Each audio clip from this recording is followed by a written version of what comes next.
Right, good evening. Thank you very much for coming this evening. I am delighted to welcome the architect Anne Fonteyne, who has flown in today from Brussels and is going to talk about the projects from her No Architecture practice. To introduce our honoured guest, we have Dr. Konstantis Kissis from the Leeds School of Architecture. Thank you very much.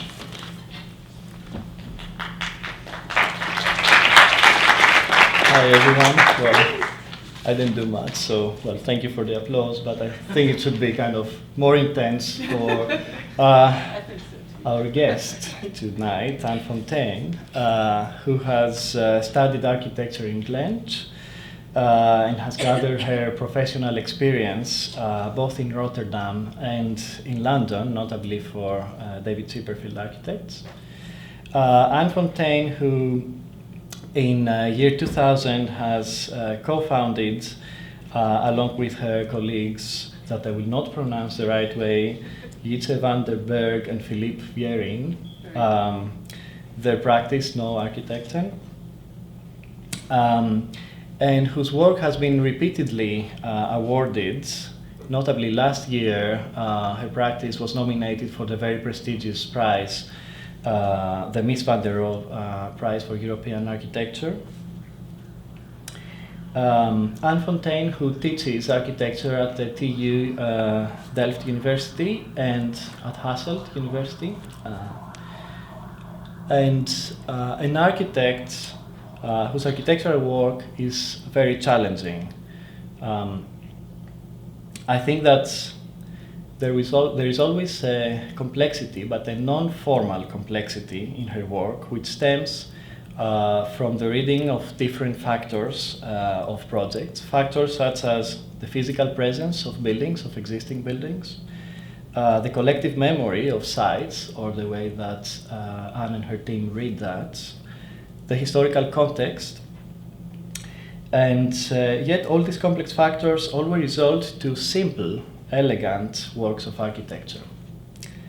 I think, though, that the most important aspect of the work that she will present tonight, and one aspect that runs in all her projects, is that No Architecten design by being in the shoes of the user, of the single individual who inhabits space,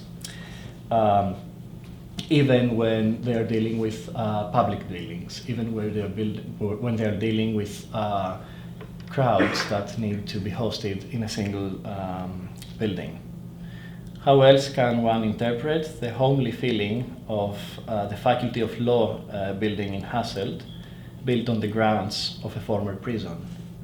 How else can we understand the welcoming gestures of the conversion of a convent in a city hall in Dexia, where the facade of the building is broken down in such a way that the boundaries of inside and out are blurred? And what's the way to understand the architecture of the Plantin Moretus Museum extension, the museum archive actually, if not as an interior side of a storage box turned inside out? So this constant play between inside and out is something that is also very characteristic of your work. And I'm sure that there is no other architect that could better fit under the title of our lecture series here at Leeds Beckett, Inside Out. For this and for many more, please join me in welcoming Anne Fonteyne.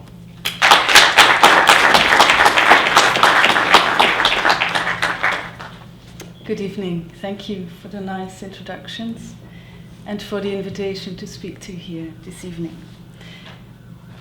As said, my name was on the poster, but of course I'm standing here for a team of about 15 architects. Our office called No Architecten.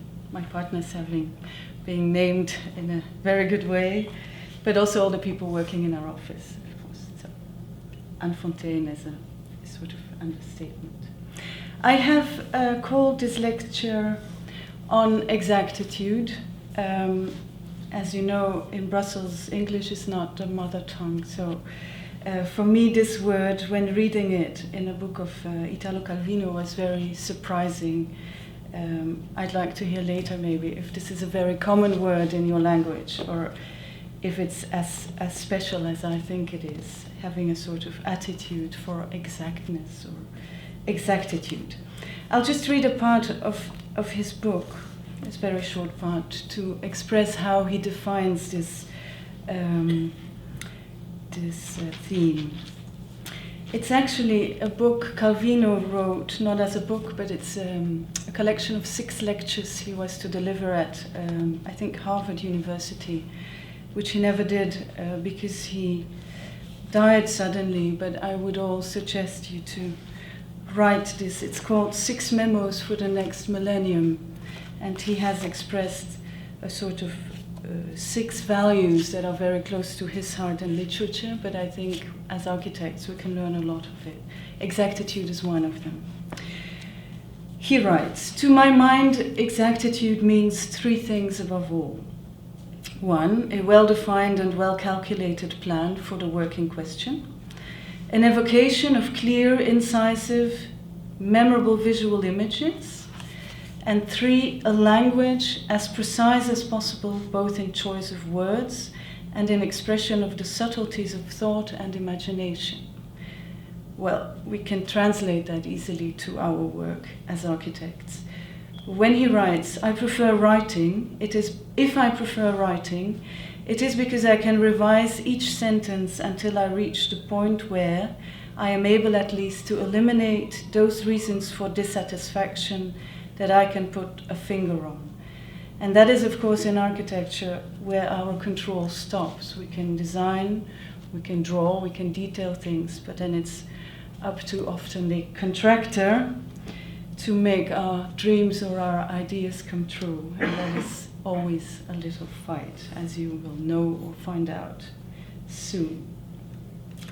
To show that, maybe just an introduction to the work of Francis Alice. He's a Belgian-Mexican artist, making paintings, but also making movies, making walks around the world, doing a lot of strange actions, where he's very interested in sort of doing actions with a maximum effort leading to a minimum result. This painting is one of a series, but I think it shows very well how with a sheet of paper we need a balance and exactness or exactitude to get things going also in our work.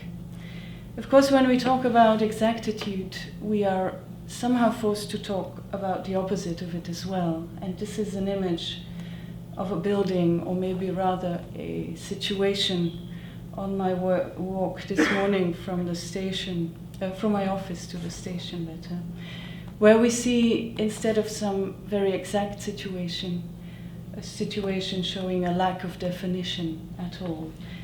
And being interested in control and exactness, I think here it's very nice that we see that this situation has a lot of stories to tell, that is a very strong power in the narrative of it. And in our work, of course, we also try to, with new buildings and in a control way, create sort of narrative architecture, which is much more difficult than things happening here. This accident showing us in the white space the fact that a building has been there, connected to the existing one or the still leftover one. There was a chimney.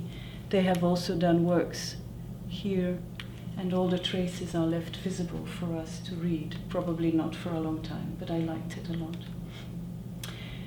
I'd also, because I'm not sure if many of you know Brussels, just show some images of our office and our city, so you can imagine a bit what sort of background we have, what sort of context we work in. This is a picture of our office.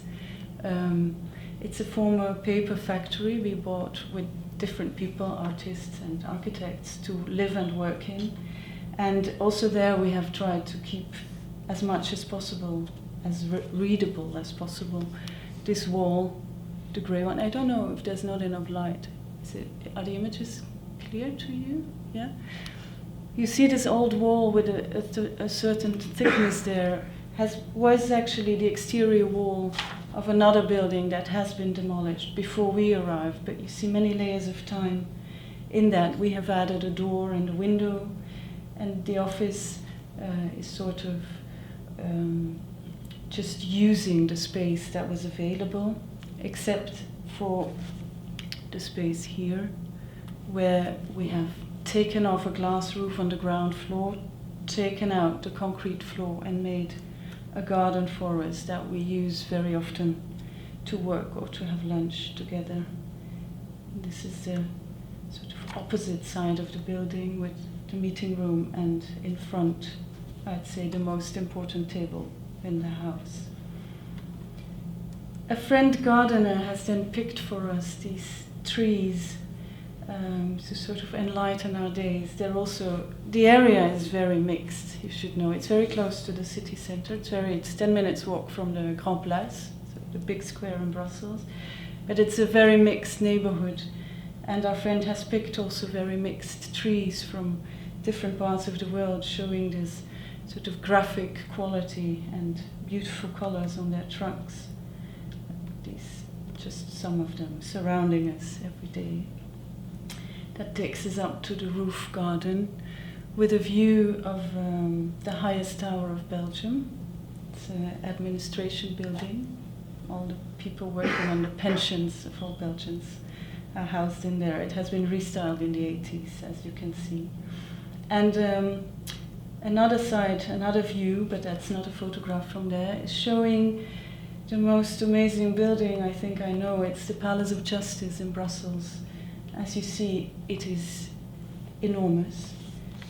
It's sort of sitting on top of the city, and it has been in scaffolds since ever I know it. I think they have to restore the scaffolding also every 20 years. I'll read a passage again from a book by Sebald. Also, I'd suggest you all to read this book and his other work, where he's writing about this Justice Palace. I'll show you back the picture. The book is called Austerlitz. So that's the storyteller, it's Sebald, probably himself. I came upon Austerlitz, again entirely by chance, on the old gallows hill in Brussels, on the steps of the Palace of Justice, which, as he immediately told me, is the largest accumulation of stone blocks anywhere in Europe. The building of this singular architectural monstrosity, on which Austerlitz was planning to write a study at the time, began in the 1880s at the urging of the bourgeoisie of Brussels, over hastily and before the details of the grandiose scheme submitted by a certain Joseph Poulaert had been properly worked out. As a result of which, said Austerlitz, this huge pile of over 700,000 cubic meters contains corridors and stairways leading nowhere, and doorless rooms and halls where no one would ever set foot, empty spaces surrounded by walls and representing the innermost secret of all sanctioned authority. And a bit further, he had even heard, said Austerlitz, of people who, over the years, had managed to start up a small business in one or other of the empty rooms and remote corridors of that great warren. A tobacconist's, a bookie's, a bar. As it was rumored, Austerlitz added that a man called Achterbos had once turned a gentleman's lavatory down in the basement into a public convenience for, among others, passers-by in the street, installing himself at the entrance with a small table and a plate to take the money, and later, when he engaged an assistant who was handy with a comb and a pair of scissors, it was a barber shop for a while. Of course, it's fantastic to read this, and probably it's true, let's say it's true, to see that within this building, this monumental sort of expression of power and justice, that these sort of unlicensed businesses are able to establish themselves in this sort of extreme labyrinth in the city. From the inside, there is a fantastic space in the heart of the building. It's called the Salle des Pas Perdus, the room of lost footsteps, the room where people walk up and down before they go to court. It is about 3,000 square meters, and it's under the cupola. It's 96 meters high. And still the architect manages to create spaces just with small interventions, furniture and lighting, where people meet and sit before, and where they are able and invited to inhabit the space. And it's this kind of contradiction we like a lot. Of course, also we're a bit jealous or at least intrigued by having as an architect the possibility to build a 3,000 meter space without any function. We haven't had that chance at all. Another salle des pas perdus is the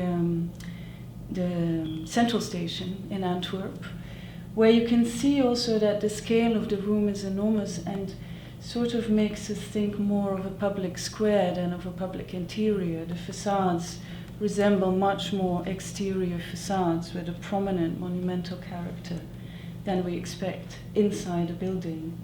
There's another one, Palais de Justice in Poitiers in France.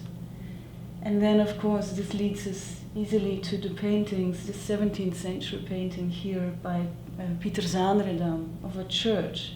And I think also here you see that churches at that time functioned a lot as public gathering spaces. You see the dog being lost and people just meeting. It's an empty space, not only serving as a religious space. Another fascination for this empty space brings us to this page, which is the sort of verbal equivalence of defining an empty space without a function. It's a page from the book Espèces d'espace of Georges Perec. It's called Species of Spaces, I think, in English. Another one you should definitely read. It's a fantastic book. And I added an image that was shown to me earlier today by Simon Morris, a photograph by Sugimoto, a photographer who has made many series of photographs. This one on theaters, where he makes the photo, and the duration of his photo is the length of the movie shown, which in the end leaves you with this white empty image in the center of the space, but lightens the room of the theater in a brilliant way. And just to add, he also made a series on architecture, where we see these beautiful icons of beautiful buildings, but they're all photographed in an out of focus way, so they get this kind of painterly, beautiful quality. A step to another aspect of working that interests us, it's the sort of mise en scène. It was mentioned a bit before, how do people behave in spaces, how do they feel? And here we see a work of Anne-Theresa de Keersmaker, a choreographer whose dance company is called Rosas. They're world famous, I'm sure you know them. This is a very early work of her. It's called Phase or Phase, on the music of Steve Reich. And you see that the two dancers sort of define the empty space between them, but with putting the light horizontally on the scene. It's actually the empty space that is pronounced most solidly of the whole composition. I'll show you a few images. They're stills from a film by Hans Op de Beek. He's a Brussels artist. And they show you another way of staging or mise en scène to create space with very simple means. It's a movie, you can see it takes 45 minutes, I think. You can see on YouTube. There's many sort of tafereelen, we call it. It's like still lives or compositions they make with very easy means, and it's very beautiful to look at. It reflects a bit the work of Alexander Calder, who does that with his circus people. So it's called Staging Silence. I'll just flip through the images so you see what happens with the sugar and the brush to end with this sort of romantic image of a forest. The city in Belgium that is very well known, maybe by you, but in general by the sort of tourist, mass tourism public, is Bruges, and it's probably the city, it's at least the city I know that has been staged most. It has been in the 19th century sort of reinvented and recreated as a medieval town, sort of staged authenticity, we could say. If you visit it, you walk from postcard to postcard. It's all been thought up and set up as you walk through the city. And this is the beautiful Béguinage in the heart of the city. It's a place where, since the 14th century, it has developed since, of course, women have lived in a religious context. They were not nuns, but they lived together and helped, took care of poor people in the city. And you see here that the trees during the course of time have sort of taken over the place, and it's very, very beautiful when you are there. From the outside, it's sort of covered and camouflaged, and the only signal in the city that leads you to it is this white, beautiful gate over the bridge.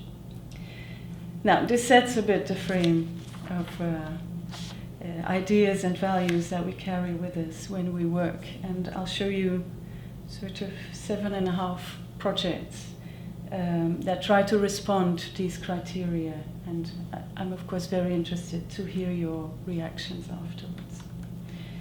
The first one is also the oldest project we worked on. It is a project for a town hall in Kortrijk, sort of smaller, but for Belgium, larger town.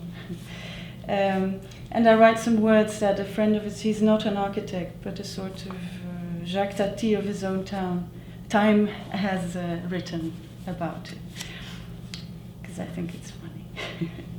It's called To Dress or To Undress. Which do you choose? To dress or to undress your beloved? Converting buildings is a story of both the exterior and the interior. Architects both dress and undress. Now, we will be looking at the larger red area in the plan. So it's in the town center, and it is a building lying behind the old city hall, which is a sort of representative city hall. And the city bought this building as an extension to this one. There are connections through here, and it becomes a city block with, at the back, even another one, which is this one, built at the end of the 60s and partly beginning of the 70s of the last century. It's the sort of the highest building of that city, and when you walked around and showed this image to people in the town, nobody knew it. It's like a back of a back in the very heart of the city. And this is what we found when we entered first. It was sort of headquarters of a bank. With this is the main room where people were then helped. And this is then what they call the back office. We're on the ground floor of a big office building. There's no daylight. And it's like stepping back in time. This is 2001, I think. When we talked to all the administrations of the city that were going to move to this space, everybody told us, if there's not enough space, we're fine where we are, because they all had this sort of terrible image of having to work in this space. And then it was a competition, and we sort of bluffed that if we would take away, if we would undress the building, some beautiful concrete structure would pop up. And they believed us, and when we were selected, the first thing we did was hoping that when we would dismantle it, that our idea would come true. And what you see here is that this is a concrete column of about 30 centimeters, which was then packed with ventilation ducts to the side of it, and then again with all sorts of cladding, making it sort of 1 meter by 50 centimeters. So when we did that, we derived at this quite beautiful structure of a big hall. It's about 1,900 square meters with a little tower on it, and here the big hall you saw before, with connections to different sides of the city. So here the main square and the old town hall, and then it could become a sort of public space people could take as a shortcut through the city, where administration would be present, but not in such a rather negative way as we often come across it. We proposed to take out some parts of the ceiling to bring in daylight, and did that within or with keeping the skeleton, the concrete structure of columns and beams. And the budget, they paid a lot of money for this building because it's so centrally located, and for the city it was very important. So the budget that was left for the renovation was rather low. So we took standard elements, put these greenhouses onto the holes in the roof, put a green roof or plants in different phases. Here we could afford the plants at the beginning. Here they still had to grow. And we ended up with this quite impressive concrete space and just put furniture in it and left most of it as it was, just painting graphically some white spaces. And the main hall is higher than the rest, so you can see the difference here and there. You see one of these greenhouses being put on the roof. We did a similar thing to the facade. We stripped it from all the bricks and kept as a rhythm these old small windows in the facade, but clad the whole thing with a double layer of glass, also exposing the beautiful concrete to the street. A next project, not much later, was a project for another town hall in a smaller city, even not so far from there. And it was a very interesting building because, as you see, it was standing as a solitaire in between two squares, the main square of the city being this one, and then the back square, we call it a vegetable square. You have the main square, the big square, and then where they sell vegetables, it's the vegetable square. The building is around 35 by 35 meters, and it has had this footprint for over, what should I say, it's built 18th century, so 1780, over 200 years, but it has changed a lot. This city is located on the border of Belgium and France, and the building has been demolished very often, as the town was a sort of crucial location in military ideas. So this is an old etching, an engraving of the building at the time. I think it's 19th century engraving. And here you see it a bit more in detail. It has a belfry, which is the oldest part of the building. This used to be the real town hall, and these wings were built to make the building look bigger, to make it look more monumental, and in that way make the city also be more important. This is the front facade, still looking similar to the drawing we saw before. We didn't change a lot to that, we just did some restoration to it. And that was the back facade when we first saw it. So the vegetable market, the one here.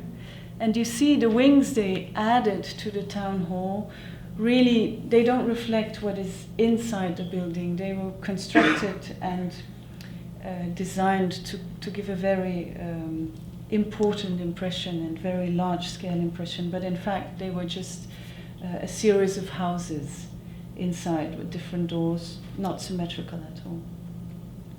That's what we found when we entered. So during the 20th century, many objects or functions had been added. We see something hanging here, there's toilets, there's a kitchen. There was a lot of stuff. Every time they needed something, they sort of filled up the interior of the block to end up with this labyrinth. Nobody knew how to find its way. And so when you entered, you arrived at this. This is saying information, and there was a guy sitting behind the glass telling you which way to go, because nobody really knew. And there we go again with the undressing. That's also 2002 or 3, it's not so long ago. this building was listed as a monument, but people working in it did not know why. They didn't have a clue. They couldn't understand why this was so precious.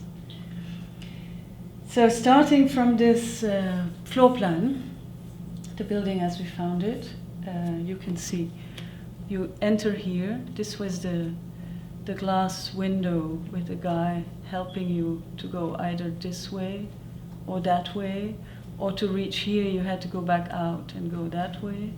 And all the little spaces they added. So the first thing we did was try to find out what the history of the building was and clean out all the rubbish to come back to these very simple elements, the belfry, the old town hall and the houses that were built around it. And starting from there, we added two sort of independent structures.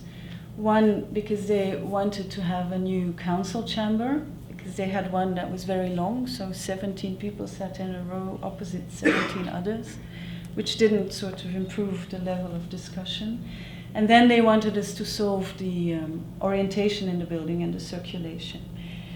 We thought it's interesting within this monument to add two structures that would have their own autonomous architectural quality, in a way that if the building would disappear or be bombed again, or burned again as it has in the past, every element would still keep its sort of autonomous quality and value. And that's how we put it in. Here comes the council chamber, and this is the structure that, as you have seen, also reflects the building that surrounds it. This is the 18th century building, where we have floor levels that are much higher than the parts that were built in the 19th century. So cleaning up the floor plan brought us this. You enter. On my screen there's a pattern here for the floor, and the garden here, which you have to think of yourself. And then this is the new corridor where we enter all these former houses from the back, and then have stairs and elevators going up all around the central garden. The garden also reflects somehow the gardens, the houses that were there before used to have. So we brought back these 5 houses in a row, we connected them centrally and made open spaces where also rain and wind could go. Sort of fold out of the facade, where you see that this main facade we kept, the belfry. Here we restored the sequence of 5 shops that were there before. This was an old shop window, and these are new ones, sort of interpretations. We restored the back facade without adding new elements. And then there's this one facade at the street that shows the 3 elements meeting: the main town hall, the houses here, and then we added a facade finishing the structure we inserted in the center, but without pronouncing it too much and without making a new clear entrance there. So we kept the entrance in a natural way in the city. That's the back facade, with then to the right here the new addition we made. Also, the front of the building is built in a natural stone as a very monumental and formal gesture in the city. And before, and we restored that idea, the whole building had the color of that natural stone. It wasn't natural stone because that was very expensive to do, but they wanted it to look really as one big building. Here you see the new window, or shop windows. And in the center, where you enter here, you have the central hall with the council chamber above it. And in the former stables, this was a sort of court. People entered with their horses. They could put the horse there a long time ago. And this is the new garden with the steel structure we put around it. That's the structure. You see big lighting elements here, that when it gets dark, it's these lights, these lamps really, that give light in the corridors. A section through it showing you the council chamber above the large hall, and then the new structure connecting all these floor levels and lighting it from the outside. It's like an outside room. And this is a detailed section. You see we welded steel plates together to have a very slender steel structure. It's like 18 centimeters. And then put in prefabricated concrete elements as floor elements in between the existing and the new structure, not touching really the existing structure. So you could, it's like a mechano, you could take it out again, in theory, at least. Some elements with reflections through the garden. In the garden we put these large triangular concrete tiles with plants growing in between, and the sides that had a lot of sun, the plants grew really well, and on the other sides they stayed smaller. It became like a Persian carpet or a system, a thematical system somehow. The entrances to the administration offices through the back of the facade. And here you see, to connect the new floors to the old one, we had this prefabricated steel structure with all the supports for the concrete to go in. Now, as these rooms that we found were houses before, we also found traces of this domestic use of the space, especially old wallpaper. So we thought it'd be interesting if that layer of use in the past could also still be reflected in the future use or in the use of today as offices. And with the sequence of spaces we had through the houses, we sort of end up with this enfilade where, as you see here to the left, in castles you often have going from one room to the other with the different wallpapers. And we invited a Belgian artist, Benoit Vaninis, because we thought, based on this painting, that he really loved wallpaper. So we contacted him to ask whether he could make 5 types of wallpaper for our building. And this is what came out of it. So there's 5 types of black and white wallpapers that we used, and that give these offices the really domestic feeling that they used to have in the past. We had to take out all the floors of the building because of fire protection. We had to build them back in concrete. But we put wooden or timber finishes on the floor, also in a way not glued to the concrete, but on a separate structure. So now when you walk through the building, the wooden floors still have the sound of cracking, and they feel like the old floors before. It's this kind of tactility and feeling of space, the sound, the smell, but also the view, of course, that make the work for us interesting. So here you see the building during the works and the tests for the wallpaper, in which order we would put them. And that's how it looks in the sequel, or in the spaces where the public is now invited. And the third small town hall that was mentioned already before is one in Lo. It's the smallest city of Belgium, and it's really in the countryside. And the city had a town hall somewhere in an anonymous building, and at some point the nuns of this small monastery or cloister, there were 3 left, old ladies. They had to move, and the city thought of using this building as a new town hall and asked us first to look at the possibility of doing so, and we thought it would fit quite well. So we then worked on the building scheme.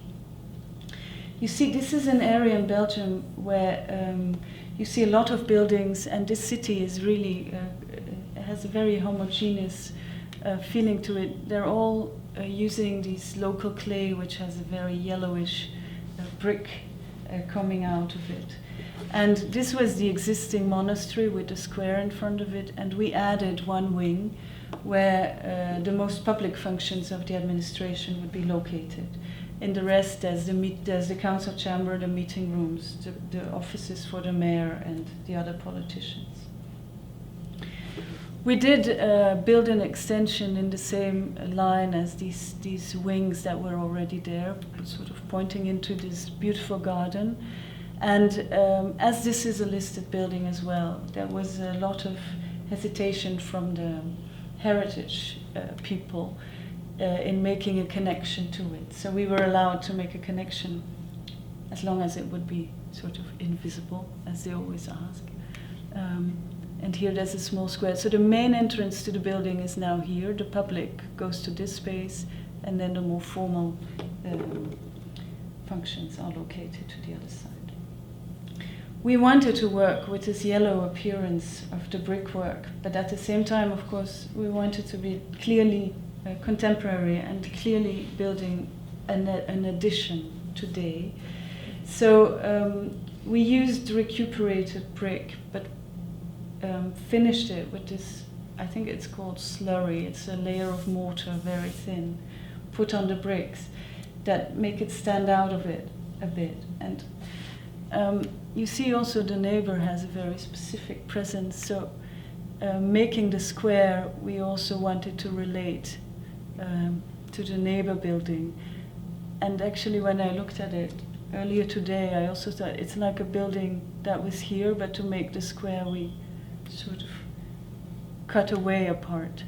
And we were interested in all the brick details as well. By putting this sort of chamfered edges, we could make the wall look really thick and massive, which building today, brickwork is often just used very slender and thin. The garden, it's like a sort of stable we build. There's many farms as well in that area which have this just long, it's called long elevation farms if you translate it literally. But it's a typology that is known very well, and where we liked it that the water just runs off the roof, except in some areas where there's a door so that people can step out when it rains as well. A section through the hall with the new building here, connected in different ways to the old building we restored and refurbished. Here you see the invisible corridor they could accept. And we thought if it's so transparent from the outside, we'd be interested to make it very materialized from the inside. And there's a lot of discussion then about rhythm and about which perspective would be most interesting. And we thought when we weave it and make porticos on the diagonals, it sort of becomes a space on its own where you could stay, not having the feeling you have to move immediately. The whole building is constructed as a sort of stable as well. It's a wooden or a timber construction where you have open spaces on the ground floor, and then archive space, like all the, when people get married, when they were born, when they died, this kind of books, they're all on the roof or under the roof. This is a model made by a student from the Metropolitan University in London, who gave it to us, which is very nice. And this is the space where citizens have to go when they need a new passport or new driving license, this kind of very nice things to do in life. We made it in wood to make it more welcoming and more friendly, one could say. And you feel that there's a heavy burden on top of it. It's a very strong structure to create this open space. The stairs also made out of the same timber. And then this one of the windows that were inserted into the solid brick volume here, watching back at the church of the city. This is about the prison project that was mentioned before. I'll read some words of Jan Florisson, who has written them. It's about architecture in general, I think. Some literature lovers are fans of first lines, such as the beautiful opening of the novel Die Verwandlung from Franz Kafka. You know. Als Gregor Samsa eines Morgens aus unruhigen Träumen erwachte, fand er sich in seinem Bett zu einem ungeheuren Ungeziefer verwandelt. I don't have the English translation. You can also cherish the first bars of a symphony, but where does a building begin? Difficult question. In the middle, I don't know. We look at this former prison. It was in use until 2005, and the city then built a new one. And there was the empty building. It was not listed, so not a monument. They didn't exactly know what to do with it. And at that time, the University of Hasselt, who has its main campus outside the city, wanted or formed a new faculty of law. And they wanted the university to be present in the city center. After long discussions with the government of the city, they ended up with this empty prison, which they were not so fond of the idea at the beginning. So there was a competition to see what we could do with the prison. They had their building program, of course, their brief, and the prison itself was too small, so they had two sites adjacent to it, which we could use also for their program. This is an image. The building was built at the really border at that time of the city, so outside, in around 1860. And it looks from, on first sight, like a very common prison for that time with its star-shaped plan. But then you might know the idea of the panopticon. It's a British invention, I think, where there is a center to a prison, and in order to have a sort of easy way of controlling many prisoners by not too many staff, the idea was that from the center of the prison you would see all the corridors and could control what happens there. Now, when we visited this prison and looked at the plans, you see there is a center here, but from within the center you don't see anything, because the corridors are on the outside and there's the cells back to back. So first we thought the architect must have misunderstood the principle, but then we read about it, and actually this architect was also the sort of minister of justice, or very close to that. And there was a very religious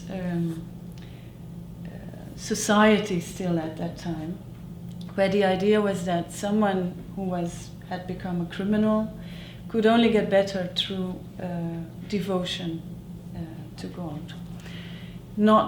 And definitely not through contact with other criminals, which also has proved right, I think. So each prisoner had this cell, and then a few times a day they were taken out and led to the center where there was this altar. And on the first floor there was a tribune. People could stand up and only watch up. And on the way to that tribune, there was a bag over their head. They were brought there, then the bag was taken, and then they could watch the priest. Now, the altar was gone when we visited, but these corridors were still there. And as you see, the corridors are on the outside of the building. They're very low and very narrow because there still was light to come into the cells. So that was photos in 2006, 2007 maybe, of these corridors. You see some light coming in through small windows, and then it turns around. Here are the doors of the cells. In the middle there was still a space that would remind us of a sort of sacred space, the cupola, and you see it from the outside here with a sort of idyllic garden, the wall around it, some fruit trees. So that was the atmosphere we started from. And I just want to show you this drawing by Benoit, who made the wallpapers as well. Because I think it shows a bit what we like and also liked in this building. It is, he redraws the shirt that for him also is a personnage, it's a character. You can also see a bit which kind of man this is. But he leaves the traces and it gives a movement, but it also shows sort of the failed attempts before until it's right. And in a building you have many of these moments as well, definitely in existing buildings. We decided to keep the building. It was not what the client had told us in the competition phase they wanted, but we kind of liked the idea that within a city you would have still this walled space where the wall now not being a symbol of enclosure but could become a symbol of privilege somehow. As you form a community studying, it's a privilege to study, to go to university, to be able to enter this world of knowledge and to exchange this knowledge. So we kept a wall, also because a wall is just a very beautiful element, also because we like buildings that have been in a city for a long time, not necessarily to go because they are no longer used the same way. But of course, working on a prison and seeing this wall, there's a lot of resistance with the client, also with us, to work with it. But we tried because we had a feeling it could work, and we inserted the large elements of the brief, being 2 auditoria and a large cafeteria in the open spaces between the wings. We demolished the existing corridors and replaced them with wider ones. And we kept the cells as study spaces. So during the day, when students didn't have classes, they can book a room and then study in 2 or 3 in these former cells. We also added an exterior or outdoor auditorium, which you can't see very well here, but we saw before the part of the wall here with a sort of concrete bunker element on it. And through here you could go up the roof and look over the wall, something that was a new experience in relation to the past. We kept the wall, but there is one escape here to go to the new building where there's classrooms and the teacher rooms are. And then there's another building which has the central administration of the university and the head of the university housing there. So there's also a connection underground to a parking garage that is underneath here. So all 3 are connected, but within the city they are read as independent buildings with their very own quality and identity. We didn't want to make a large-scale campus in the small city center. So here you see a section through the prison with the former and still cupola, with one of the auditoria, the classroom building and the administration building. That one was built in glass and in green as an opposite to the brick solid red building, also to make the client happy they could have a sort of friendly, transparent and contemporary image or presence in the city. And we restored the prison, opened up the doors, and then we'll just walk around it in a few images. That's when you enter one of the courtyards. You see, this is part of the corridor that we have replaced. That's the other corridor where you see the administration building in the past, and also here a new low corridor around it. The garden with the new facades. And sort of agora for the law students to discuss and I don't know the word in English. Yeah. They have to talk a lot and be convincing. And then here the outdoor auditorium. The roof we folded open to bring in the light everywhere in the building, and also to make this prison wall present wherever you go through it. So you can see these spaces. This is the view through to the administration building you don't see now in this projection. And here is the large auditorium for 400 people, also with daylight coming in. The other auditorium is like a concrete volume inserted in the smallest opening between the wings. It's this one with daylight. And then the central room with new stairs where also one could talk to a public downstairs, and opening up the passage around it on the first floor with some extra classrooms. And then the link to the different corridors, which all have an own color pattern. We had a small fight with the contractor where we were both blowing and a piece of paper didn't stay upright. Because we had chosen tiles to put in these corridors. They're called cement tiles. They're very beautiful tiles that age very beautifully, but at the beginning you need to treat them with a certain oil until they have absorbed enough, and then it's very easy to maintain. But the contractor had given a price far too low for these tiles in his pricing of the project.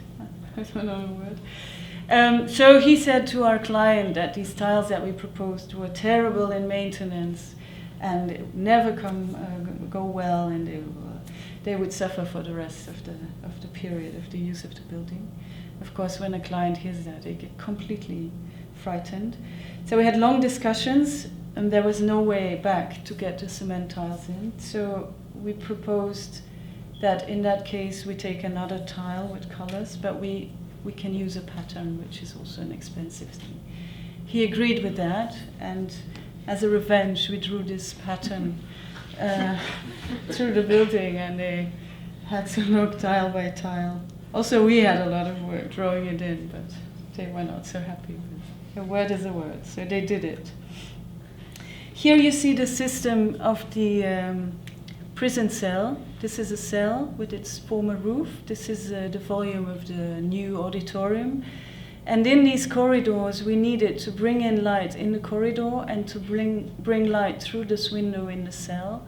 But we didn't want, when you walk through it, that everything is so obvious where the light comes from. So we tried to sort of cover the light, make it indirect in the corridors and make it direct in the prison cells. So this is the same contractor trying to see how it would look. You see the two windows. Here are the windows above the doors to the cells, and that's how it looks in the end. And you see the window sills actually here of every window that is bringing light into these cells. So that's how the students in Hasselt like to study. It's a view from the top. This auditorium we saw with the big daylight, the smaller ones, and then the garden we looked at as well. Then we had to make this cafeteria in the corner here, and we looked a lot. When you remember a bit the old floor plan, it also, the gardens were divided in sort of individual airing spaces for the prisoners. So we picked up this fan shape and tried to fold roofs to bring in daylight, but also to make a light construction that wouldn't take up too much space, and definitely would not raise above the level of the prison wall, which is here. That was what came out of that, and that is the large cantina connecting two gardens as well, the one we saw before and the smaller one here. And the connection to the classroom building, which goes through an opening in the prison and then leads you to this open space. There's a known entrance here. And there we looked at a lot at this building by Max Bill, you may know, the Hochschule für Gestaltung in Ulm, where corridors are very wide and very free of shape, where students can hang around in the space between the rooms. It's the sort of most important space. So here we go down. There's a garage car park underneath, and then you enter this very open public space in the classroom building. It's also difficult to, I don't know how it is here, but with fire regulations, making open spaces, connecting different stories is always a big discussion. The classroom building was finished before the prison. We had to build fast and in different phases. And here you see a photograph from the classroom building back to the prison, where this level was taken out for the car park to go in. And here you see the cell doors and windows after the corridor had been taken away. That's a plan of the faculty building with the classrooms and the open space, and that's how it looks in reality. It's a building where the rough construction work has also become the finishings. Budgets determine you to or force you to look in a different way at the beauty of materials. That's a bit what you see here. What we did, you see a small pattern in this brick. When the bricks arrived on site, we could see that the back of the brick had a sort of beautiful vertical lining in it. So we asked the contractor if they could now and then, of course, we used a regular pattern, but turn around the brick with the back of it to the corridor, and that gives it at least a bit of refinement. And the open staircases with the wooden balustrades. The roof, maybe that's what you see here, the roof is accessible for the teaching staff, and they have their open and closed offices on the top floors. Centrally, because the building changes of shape, they have central spaces where rooms become very narrow together to make it also more complex than it could be in plan, to add some complexity. Services are all exposed. This is sort of center of the building where you feel a street with different houses. The own entrance of the building. The building has around 200 identical windows, and it's built with precast concrete with a color pigmented in the mold. So it's not even of color. There's a bit of movement in it because it had to be built very fast. I think it took 9 months to do the construction. And you see that here it's lower in relation to some houses along this path, and then it goes higher in the back to get it in an urban context, quite imbalanced. The third building in glass layers that where they cover each other have darker elements. It's a very compact, small building, this, with another atmosphere. Of course, it's more formal and more for a different type of guests. Having a central staircase going all the way up, and the inside of the balustrade, or the outside I should say, is sort of spiraling up, and there's a roof light that brings the light down along this steel finish. Some images of that building. Now, something completely different. We had the chance to make a building that is not meant for people to use it, which is a bit strange because we like to make buildings and think from the inside to the outside and back. And here, this is a building for machines. It's a power station because it's in Antwerp city, because how would you say that? The available power was getting too low. They had to build a new power station, and the city agreed with the location that it should become a landmark. So normally where all these machines are sort of sprawled out over an open space, now they had to be stacked, we thought. A landmark needs some height. So this was a competition as well. I'll read what Jan wrote about it, or a part of it. Should architects have to explain everything? Does every architectural act have to have a function? Aren't we demanding a lot of one another if we expect an answer to every question? The building stands at the side of the road to put questions to passers-by. A sphinx speaks in riddles. it's because we wanted to make a building that would be really just a landmark, and nobody would literally understand what it was doing there. This is the river, this is the city, this is a huge other justice palace built by Richard Rogers, also not so long ago. And this is the site that we should think of to build a new power station. That's an aerial photograph, and it was this site. What you see is that many people, no, it's here, sorry. Many people enter the city in the morning here and drive back that way. And the city wanted it to become a landmark because this area was going to be developed as a new neighborhood in Antwerp, which never happened so far. But here you can see the highway going underneath the Schelde. So it's the main tunnel in Flanders.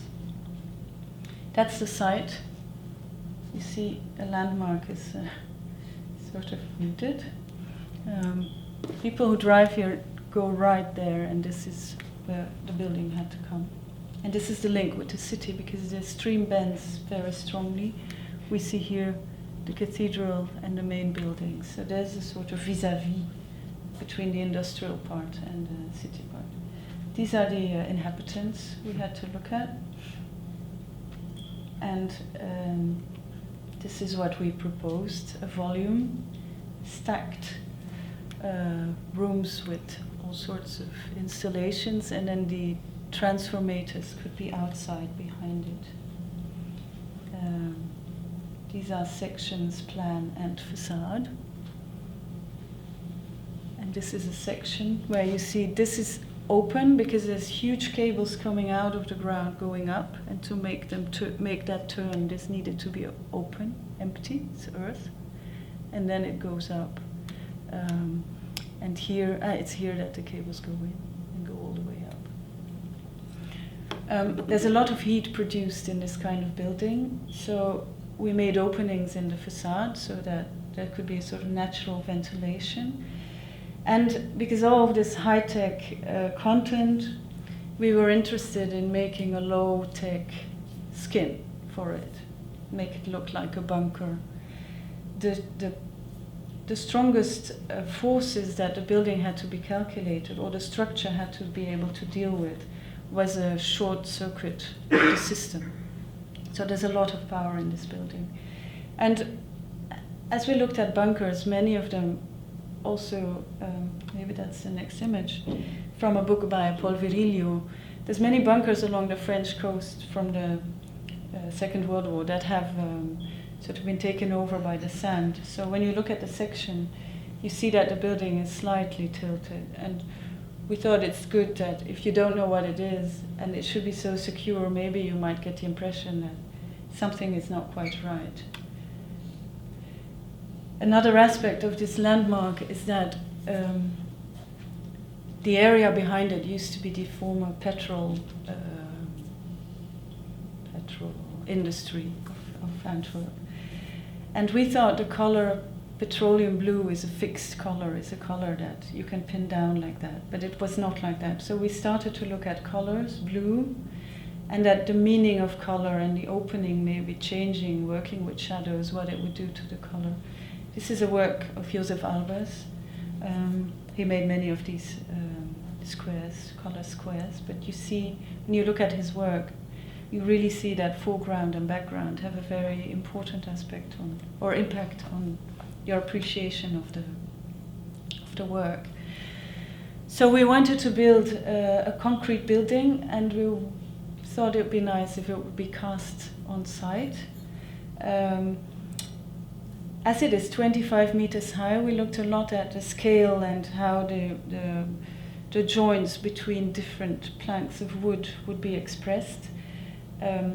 Every 10 centimeters seemed too much, which is the standard size of boards in Belgium, and here maybe too.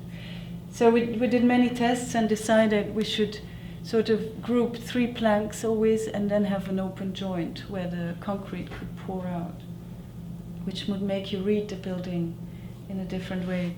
So they made these molds, and then you see it's like a zipper system where they, not to have straight lines in it, but where they could put in fitting planks.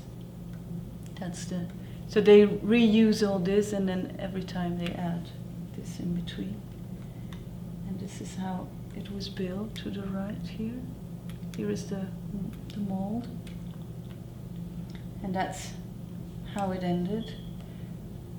Temporarily, then we had a discussion about the blue and the petroleum blue. So we asked different samples of blue on the building on different spots until we thought it should be this one, petroleum blue. And you see the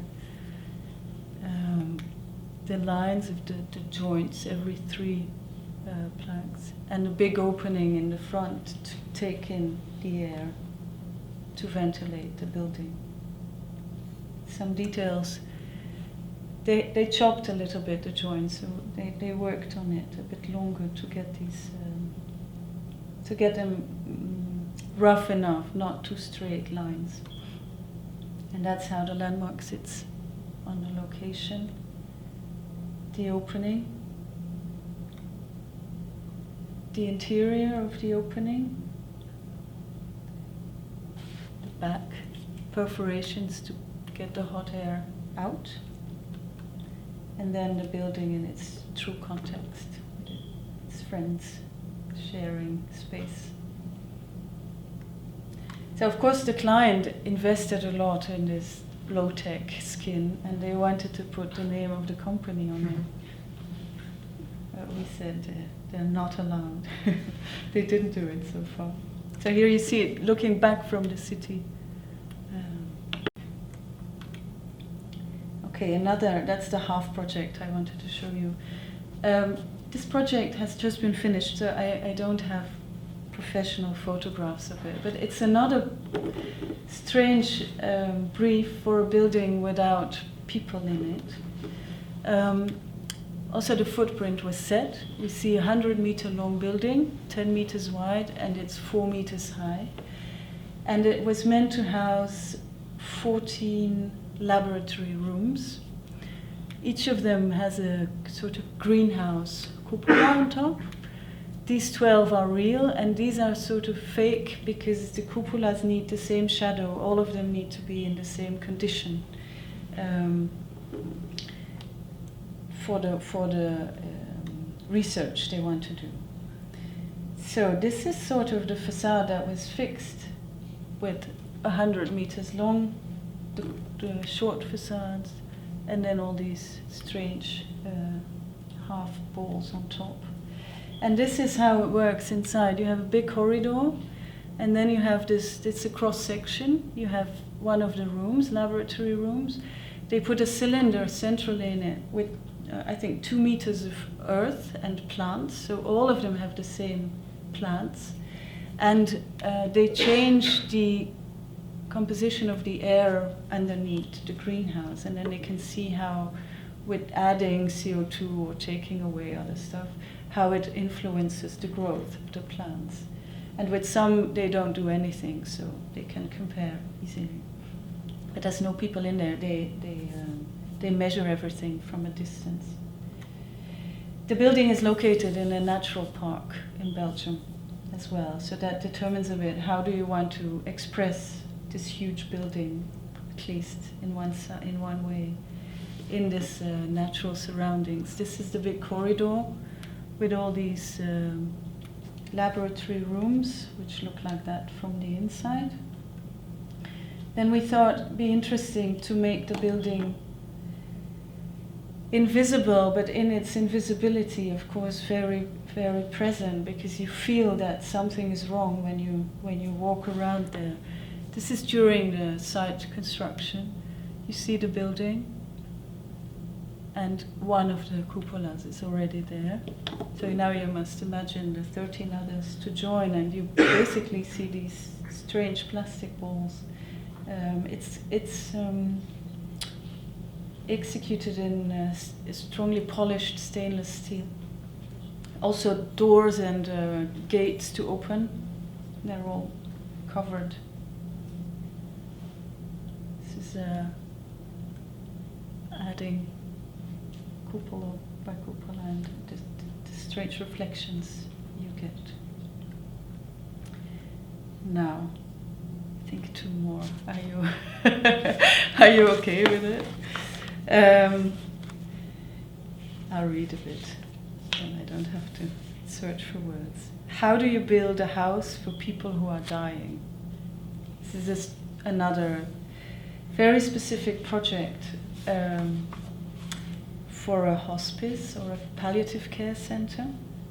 There are people inside, but they move there for the last weeks of their life because they know they will die. How do you build a house for people who are dying? Create a roof that can float like a kite. A roof that calmly slopes up and down, breathes in and out. Anyone lying in bed here and looking upwards has the feeling of an opening above them. The roof seems to lift you up a little and take you with it in the right direction.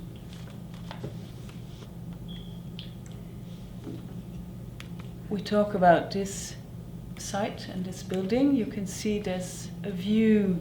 This is an open space. The green are trees into the nature. And at the moment there is a center there, which is this one. It's a palliative care center, housed in a form of farm of a monastery again. You must think our country's full of monasteries, but it's not. This is a farm that 20 years ago the care center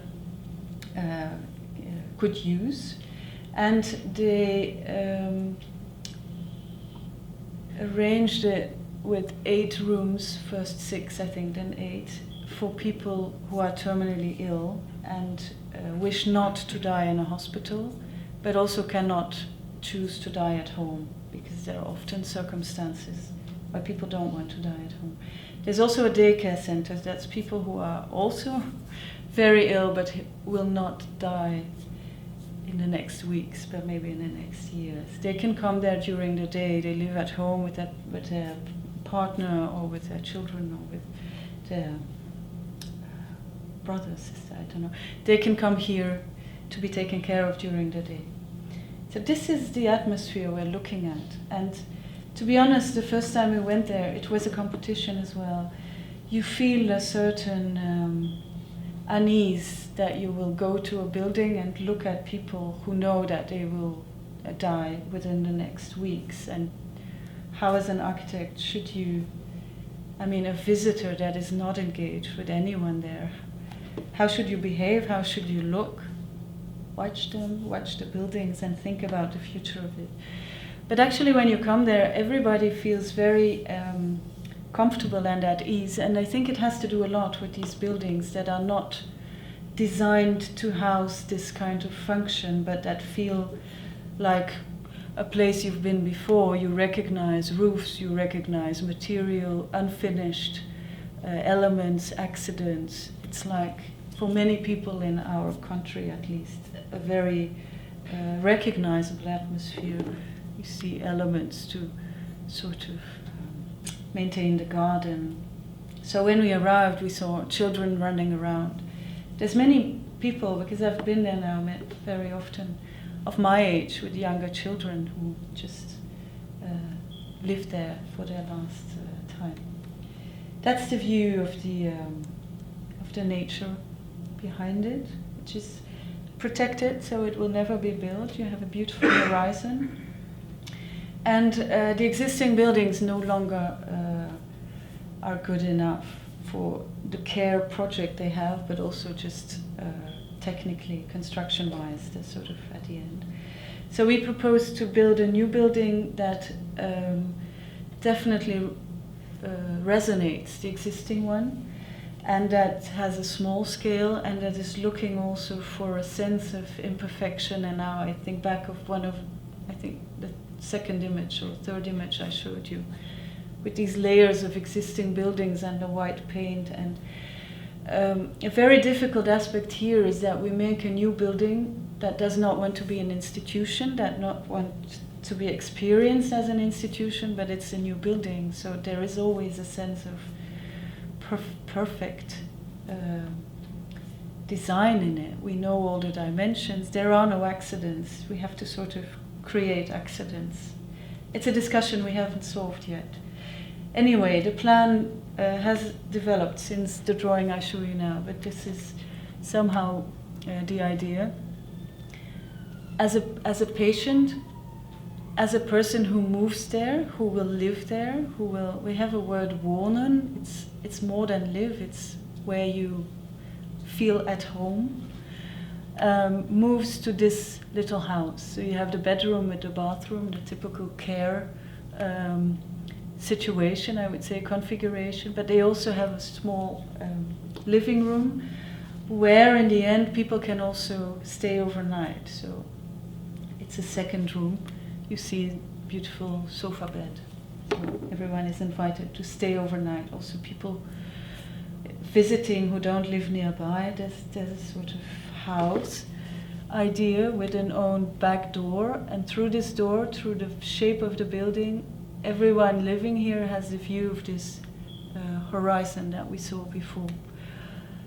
There are a few corridors, but what we experienced spending time there is that many people of the daycare decide in the end that they would like to die here. They don't want to go to hospital or at home. And in the beginning, when they have stayed in the daycare center, they move here. They like to have their lunch or dinner or spend time with the people from the daycare. And we thought it's important that you don't enter this building and to the left you have one function and to the right they're connected with corridors. So we made an enfilade, I guess it's a clear word for you too, a sequence of living spaces, sort of connecting all the different departments in the building so that people could, in a non-formal way, go from one part to the other and meet the people they want. People giving care, but also other inhabitants or users of the building.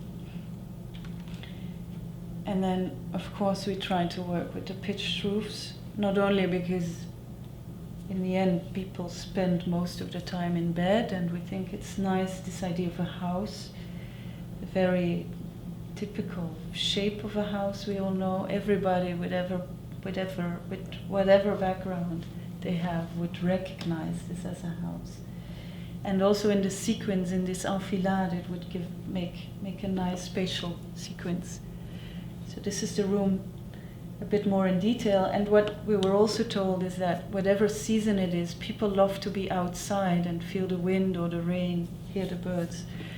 So it's very important that this bed can be then rolled outside, and everybody has a small terrace with a roof hanging over it, giving it a sort of intimacy outside in the nature. You see that, maybe you see it, we also drew the patterns of the floors and the tiles because we had the feeling when your world becomes so small and you know it's the sort of last bit here, that it's important that there's a lot of detail around you and a lot of generosity in detail and in material.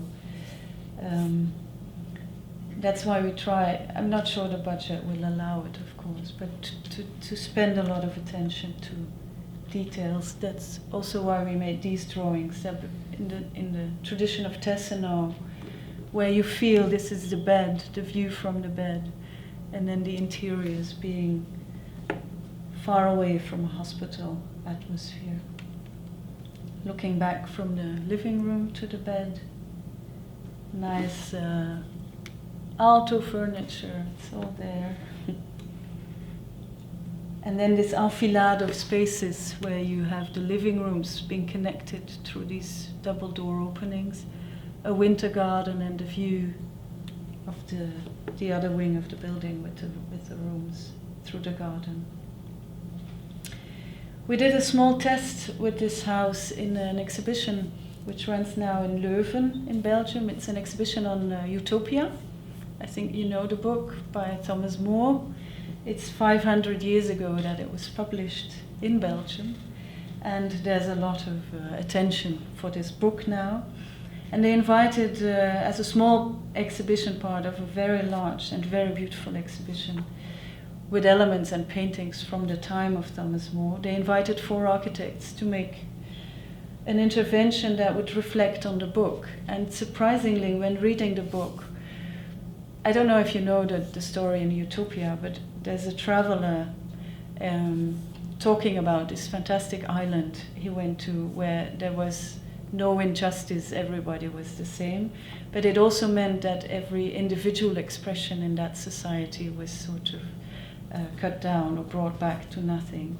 Except when somebody is terminally ill, there's a sort of delegation of people coming to you telling you that actually you have sort of survived your own life, that it would be good to end it, and they offer you euthanasia. But for the first time in your life on Utopia, you can choose to keep on living.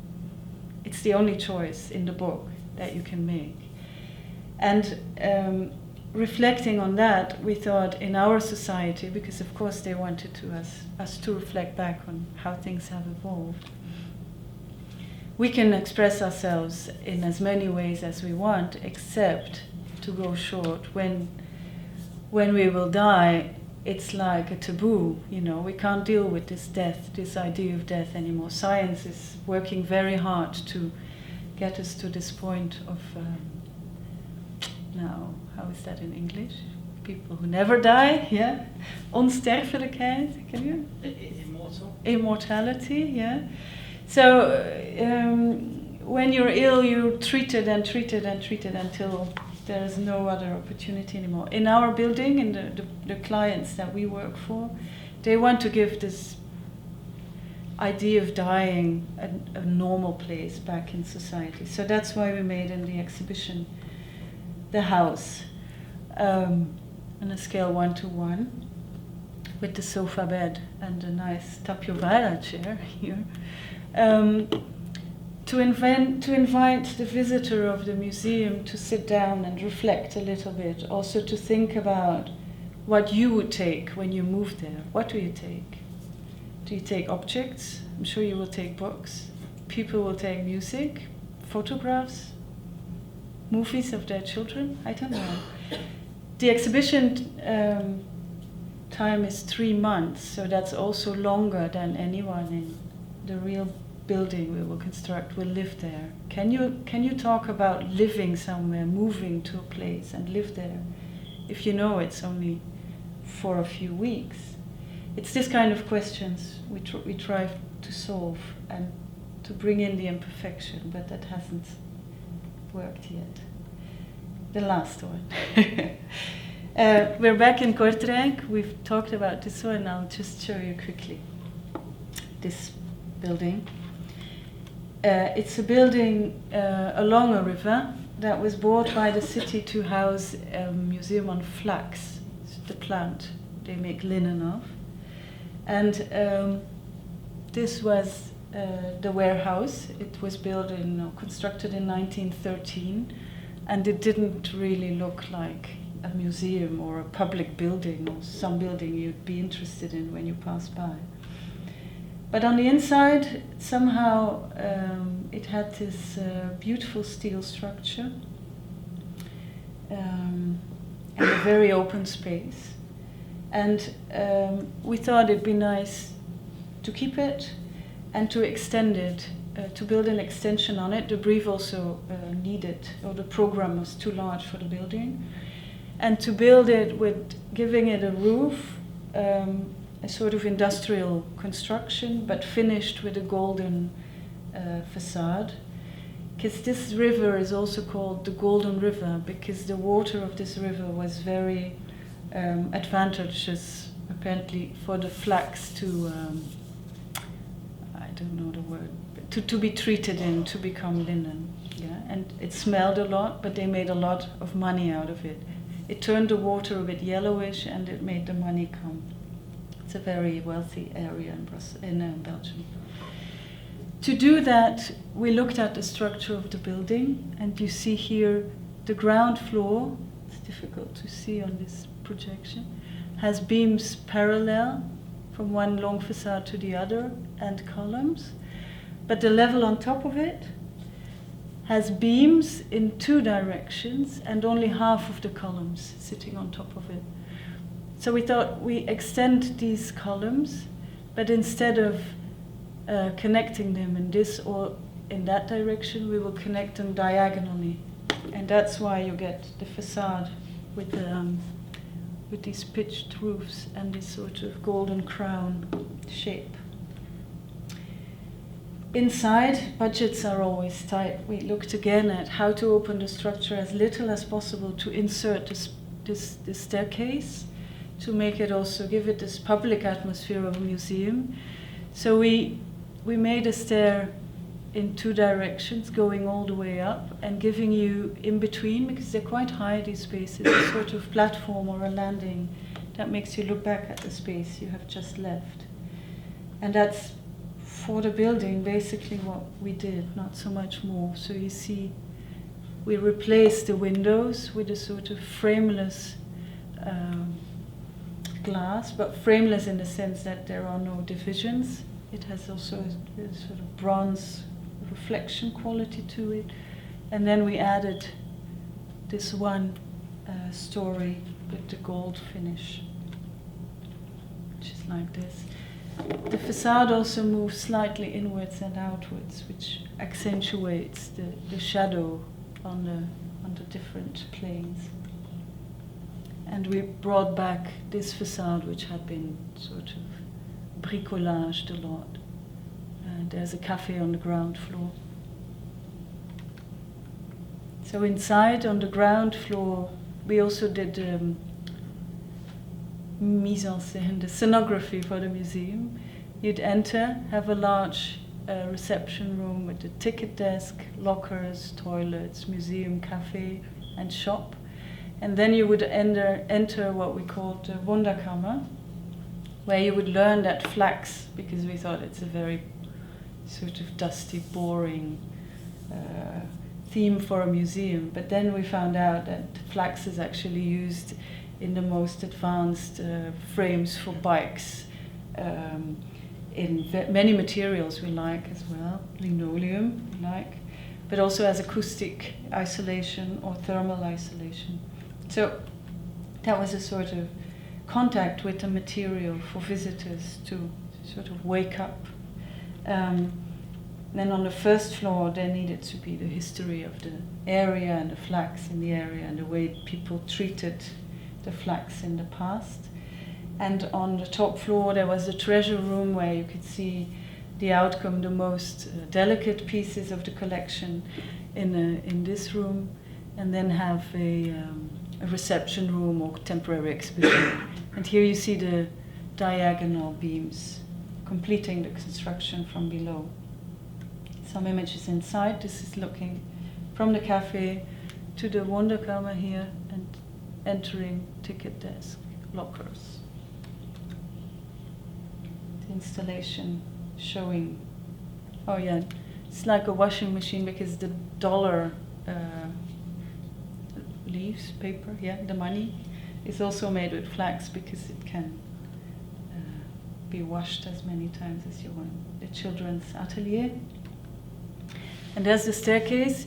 You see, we only had to take out like one element of the floor. We didn't have to demolish the structure too far, and we're lucky that we could fit in the narrow space thanks to the double height and the double stair in front of it.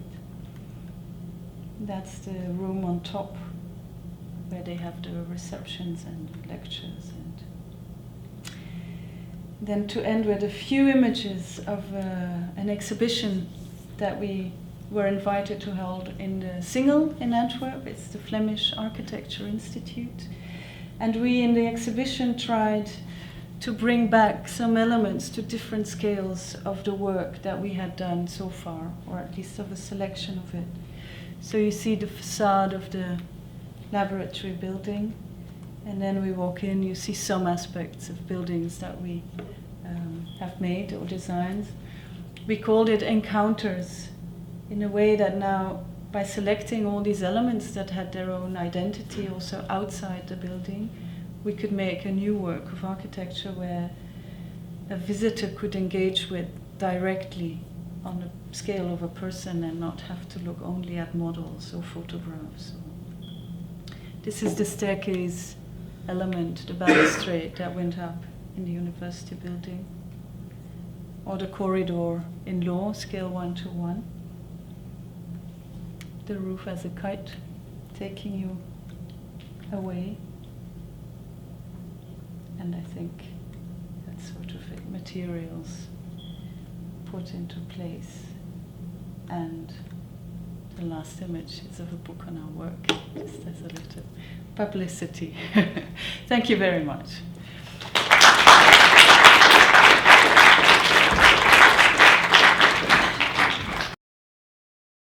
And I think that sort of illustrates how much people like this contact with, it can be with the rain even, I mean, we can complain a lot, but bringing this unexpected element inside of a building enriches really the quality of using it. And of course in a city center it's more difficult than, for example, this hospice in the landscape. But by giving this view from each bed, like you can either look for contact with others or really withdraw in your room and then have the view of the sunrise. I think makes us happy, no? The trees in our office make me happy every day. So they're better designed than we could ever imagine doing ourselves. Yeah. Craig up top. Thank you, Anna. I was really, really interested in some lovely projects that you worked on. I was going to ask about. I thought what was interesting was that the precedent studies, or the precedents you kind of talked about, were actually literature as opposed to architectural influences on the buildings.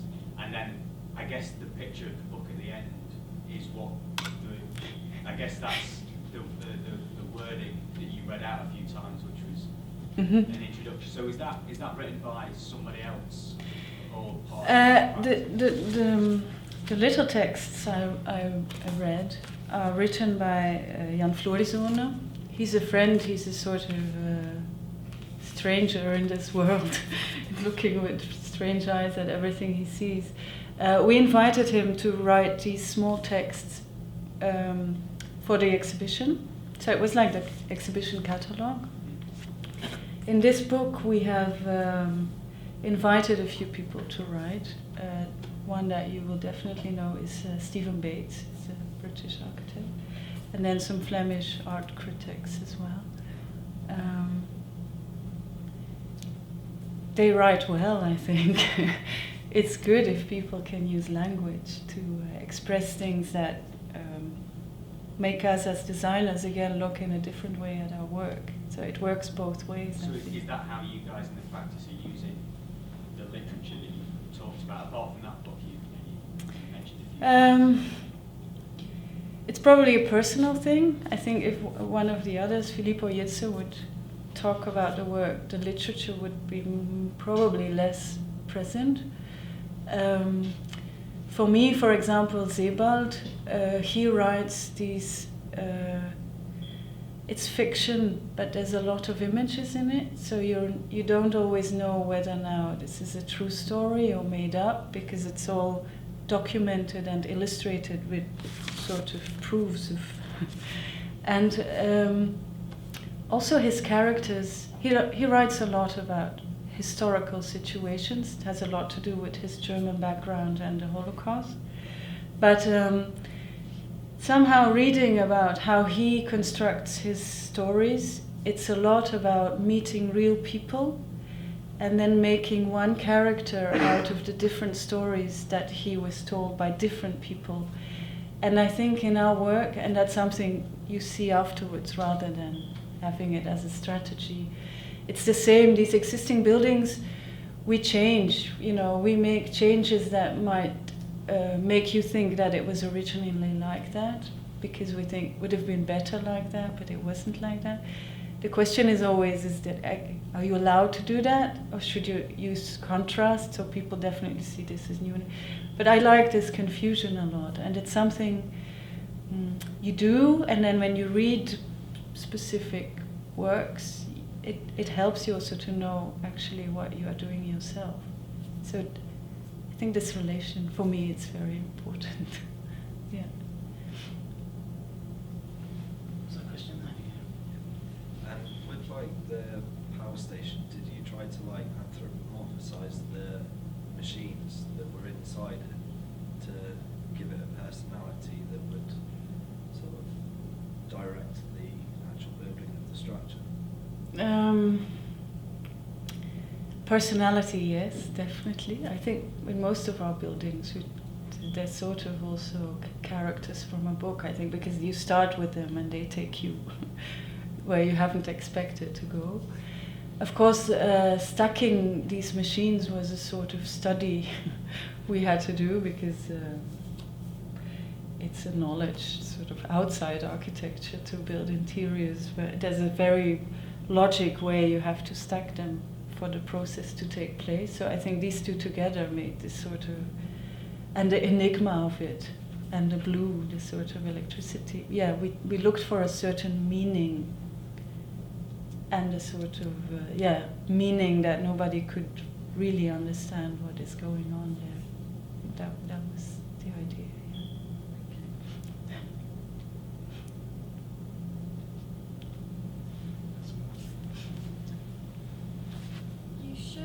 You talked quite a lot about materiality and the importance that you're stripping down, you're undressing. In terms of your design processes and practice, how do you go about, I realise that they're all site-specific, but particular approaches to materials, is it through a model-making process, is it through a drawing? If you wouldn't mind just talking us through that approach. I think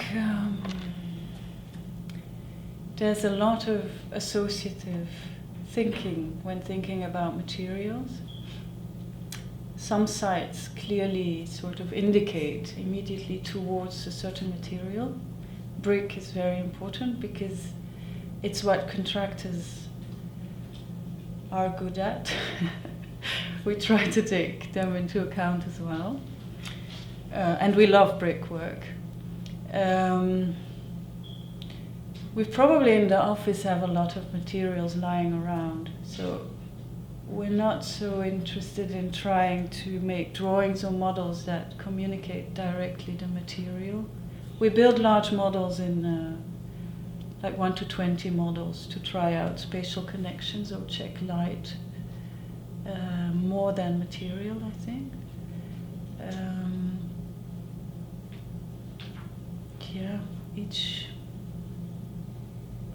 There's a lot of interest in how others read materials and what they associate it with. So in the hospice it was clear that we want to use something everybody knows. That when you go there you have the feeling you may have been there before. You know, in the color, in the touching, in the detailing. In Law, the town hall in the small city, we also didn't want to stand out really in that area of the beautiful yellow brick, but at the same time, you need to do something else, I think, because of its homogeneity. So there we tried with the contractor on site to make the right slurry. So we in the specifications, of course, it was there that we would do that, but then it was on site that we looked for how thick or thin or transparent it should be. The concrete, we really drew in lines, just in scale lines, the power station, to feel we did it with 2 planks or 5 or 3. That was built only in reality and with graphics, probably. Yeah. So it depends a little bit, but yeah, we touch on that. It's having that relationship with the contractor, I guess, and then you were talking about cost a lot, having the scope in which to go and test things actually on site. Sometimes it works and sometimes it's war from the first day. I don't know. There are some good contractors.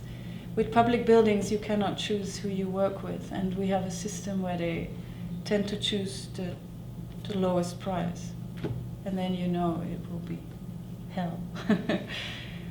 But sometimes it depends on the person, no? You can have a bad company but a good person, and then find a way to give them the feeling they decide everything while you put all the answers where they should be, or play on the proud. Yeah, sometimes they're proud of doing some special work, and you can. It's a bit of. It doesn't always work.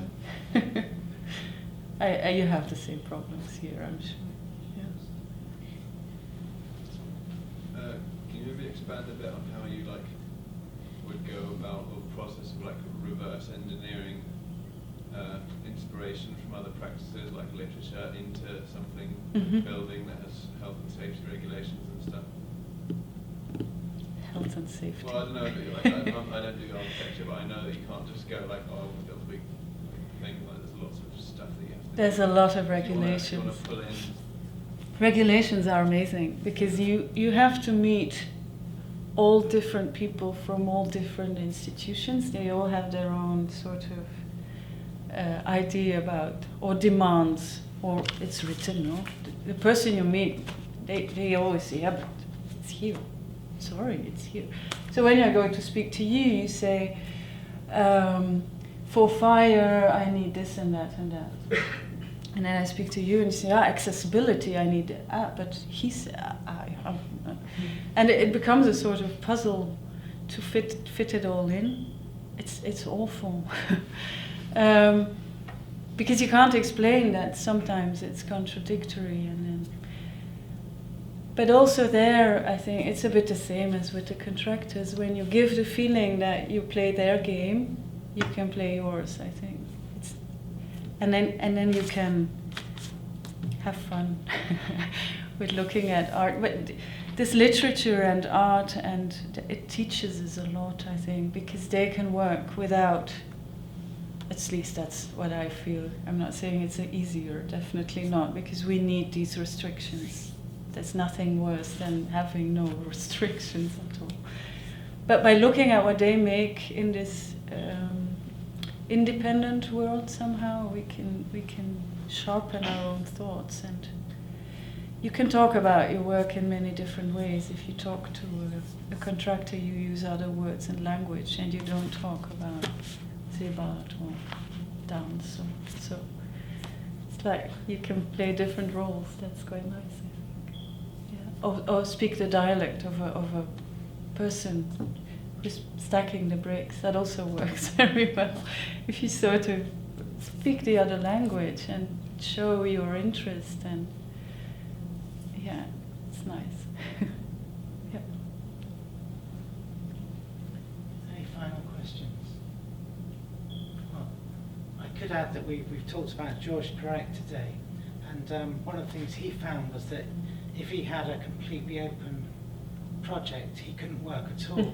But when he had a constraint, it kind of liberated his imagination. So when he wrote his book, The Void, where he got rid of the letter E, that fired him up immensely because it was so ridiculously difficult.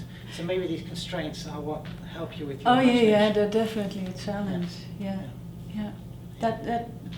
It's a sort of a game. I could never write even one A4 without the letter E, but that's his speciality. Yeah. Well, I think of Life a User's Manual as well, the complexity of that structure. Quite brilliant. Yes. But Anne has very kindly brought a copy of her catalogue, so if anyone wants to come down at the end and have a look at the book itself, please do. But please can we say a massive thank you to Anne Fonteyne for coming all the way from Belgium.